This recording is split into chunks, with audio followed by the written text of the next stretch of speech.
And joining us in studio right now is Ashton Keefe. Welcome. Thank you so much for joining us here on InfluencHER. Thank you for having me. This is so fun. No, it is. I already see it's going to be a good time as I look at the table. Exactly. Yes. And speaking of everything that's on the table, just to get us started, talk to me a little bit about how you turn food into your career.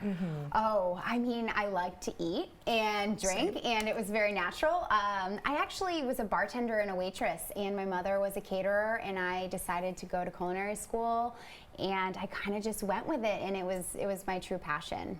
Awesome. And even just going into the world of social media, putting some of your favorite dishes on social media, what are some things you like to go to and show off a lot?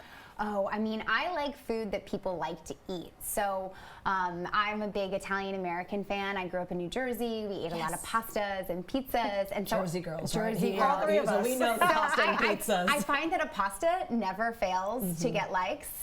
This picture here, gorgeous. Exactly, as does dessert in any form, always gets a lot of likes. And speaking of social media, how did you build that brand online? I mean, obviously there's a lot of people who are cooking out there, but what kind of makes you stand out and resonate with your followers?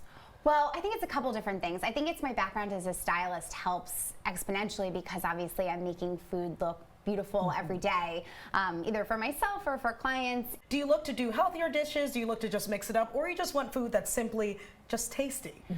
You know, I kind of go back and forth. I like to think that I'm very European in my style of eating because I indulge in things like pasta and pizza and wine and cheese, but at the same time, you know, I find balance in eating healthier, and that is to me what really creates like a great, full, rich life of food, because you're not just, you know, eating salty, fatty, bad stuff for you, which you can do, but also you're balancing it, and that just makes you feel better. I got a balance. Yeah. I know. That's what we're all striving for. I mean, whether this we time of achieve year, it or there's not. no balance. Oh, no, not at all. No balance, but you know, everybody finds like little pockets and windows, and not to beat yourself up, and food's supposed to be enjoyed.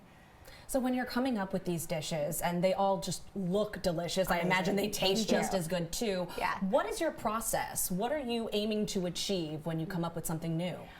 You know, inspiration strikes me everywhere. So sometimes it'll be other people's social media feeds that I'll be like, oh, I never thought that you could do that. And then sometimes it might be a wine that I'm tasting. It might be someplace that I travel. It might be a city. It might be a dish I have at a restaurant. A lot of times being in New York and, you know, Metro New York, you have so much access to great food. So you can go to a restaurant and I'll see something that nobody would make in a home kitchen because it's just a little too complicated. And then I try to make it more applicable, and then that's a lot of times how the inspiration, especially on my Instagram feed, kind of rolls to everybody. And what makes you so different, which I love, because a lot of people cook on social media and show things, you went to culinary school. So Yes. you kind of know what people like, what will pair good nicely with things, especially on this table. Cannot wait. Absolutely. And when you get that feedback, what are you getting younger people, older people, kind of what is your audience on social media? Well, I think a couple different things. I tend to get a lot of this, millennial might be an overused word because I think it's actually larger than that. I get a lot of like 22, first kitchens, just leaving college. And then I also have like 40-year-old moms that are trying to get dinner on the table for 2 or 3 young kids. So I find that the span is pretty large. I can imagine, because I'd probably be one of these people, coming to you and saying, how do I make this and make it look and taste as good as you did? What That's the hard advice? part. Exactly. It's like the Instagram versus reality, right? What Because the way you made advice that pasta look, do I feel you like give everything would be all over the place. to those who are trying to make it look and taste as good as you do?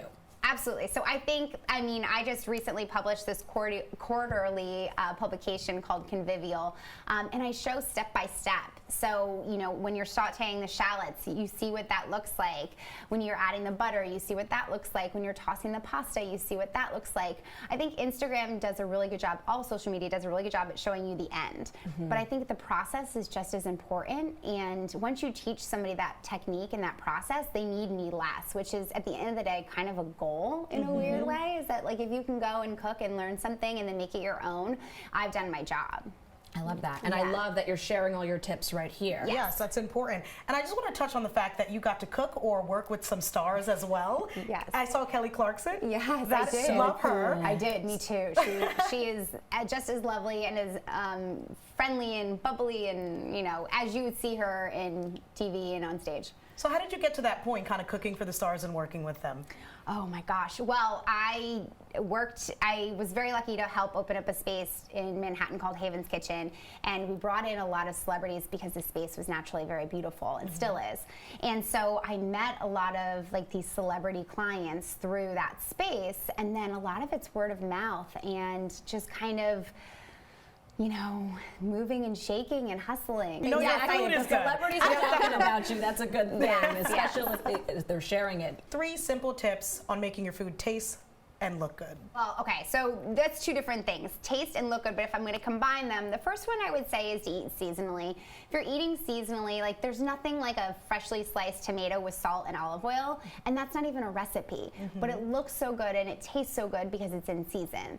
So seasonality is really important. I always use white too. I find that plating things on white plates lets the food speak.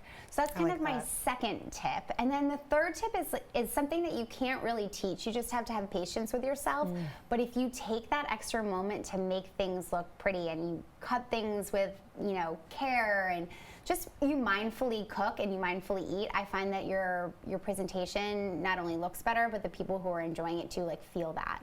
I like that, cooking seasonally. Yeah, and I mean, also taking the time to look up what's in season. Those are things that maybe are lost upon a novice like me. So taking that extra step will make a world of a difference, I imagine. To be fresher, you know, when something's in season. Of course, of course. And as you heard Ashton say, one of her tips is to cook seasonally, so the colors speak for themselves. And earlier this week, Ashton invited our cameras into her kitchen to show us how she prepares a dish that is perfect for the harvest season. Take a look. Today for our appetizer, we are making pumpkin pecan baked brie. To make this, it's very, very simple. I've defrosted my puff pastry. I've got about a cup of pumpkin puree here, and then I'm gonna add about a cup of apricot jam. This is gonna be really sweet and delicious. And a cup of chopped pecans. And then I'm just gonna give this a mix. And then what I'm gonna do is I'm gonna open up my puff pastry. And in the center of my puff pastry, I'm gonna put maybe about a half a cup of my apricot and pumpkin pecan mixture. And then I'm gonna take my wheel of brie, just put it right in the center, and slowly fold my puff pastry around my brie so it all meets at the seam. And then I kind of give it like a pinch so it doesn't come apart. And I slowly flip it over, nice carefully, just like that. And then to finish it, what I'm gonna do is I take whole pecans and just press them into the puff pastry just like this. And you're gonna bake this in a 425-degree oven for about 20 minutes. And you get this beautiful puff pastry. So it feels really fun and festive, but you can also do it on a weeknight if you have some friends over during the fall and you're entertaining. And this is a classic fall and winter entertaining dish.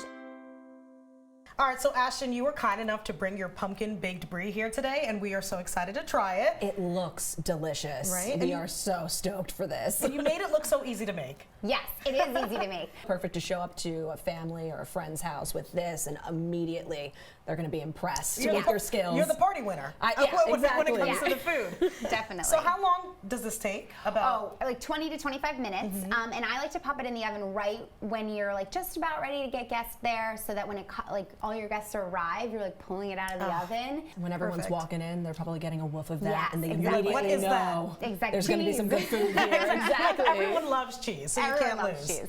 All right, Amanda, you want to try it out? Time for us to taste Okay, test. here we I'm here go. for this. So excited. Okay. Do I try it with the cracker? You can do it with the cracker. quickly. You can do it with that. I'll do it whatever, without. whatever you I'm a feel mess, like. so I'll do it without the cracker. Delicious. I can imagine it when it's hot. Yes, exactly. It'll be like super gooey and. Is this one of your go-tos for like gatherings? This is a great go-to for winter entertaining, for fall entertaining, anytime where it's nice to get inside and get cozy and pour a glass of wine, and it's So a great like seasonal appetizer right now. We were talking a little bit about pairings earlier. So Is there a particular wine that's best with brie and in this setting? Of course. So I like to do any type of appetizer or cheese with a sparkling wine. Okay. We have Josh Seller's Prosecco. It actually just came out this season. Nice. It's $14. It's really delicious and vibrant, and the bubbles cut through sometimes the fattiness of the cheese. So it kind of like makes you want to keep eating, keep drinking, which is exactly what you want when you have people over. Ashton, thank you so much. And if you want more tips and recipes from Ashton, check her out on social media, and also don't forget to check out her book as well. You can find her on Instagram. Her handle is @Ashton Keefe, and her website is www.ashtonkeefe.com. You can find her book there as well.